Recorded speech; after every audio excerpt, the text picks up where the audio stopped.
మొదలు పెడతాను. సో మరి వాటి ఆపరేటింగ్ ఏంటి? సో ఇక్కడ ఇద్దరు loco pilot, assistant loco pilot ఉన్నారు ముందు 2 లోకోల్లో. మధ్యలో ఉన్న లోకోలో కూడా ఇంకో లోకో పైలట్ పెడదాం అనుకోండి.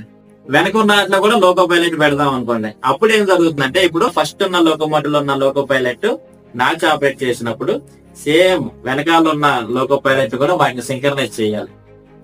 ఫస్ట్ అతను బ్రేక్ రిలీజ్ చేసిన సమయంలో వెనకాల కూడా బ్రేక్ రిలీజ్ చేయాలి. లేదంటే ఫస్ట్ వాళ్ళు బ్రేక్ రిలీజ్ చేసి బండిని ముందుకు లాగించినప్పుడు మధ్యలో ఉన్న వాళ్ళు అలాగే బ్రేక్ పెట్టినారనుకో, ఏమవుతుంది? ట్రైన్ పార్టీషన్ అయిపోద్ది అనమాట. సో దీన్ని ఓవర్కమ్ చేయడం కోసమే ఈ డిస్ట్రిబ్యూటెడ్ పవర్ కంట్రోల్ సిస్టమ్స్ అన్నాయి డెవలప్ చేశారు. ఇవేంటంటే వైర్లెస్ గా ఆపరేట్ అవుతాయి అనమాట. ముందు లోకోమోటివ్ లో మాత్రమే loco pilot, assistant loco pilot ఉంటారు. వాళ్ళు ఏదైతే ఆపరేట్ చేస్తారో మధ్యలో ఉన్న వెనక ఉన్న లోకోమోటివ్స్ లో కూడా అదే ఆపరేషన్ జరుగుతుంది అనమాట. ఎలా అంటే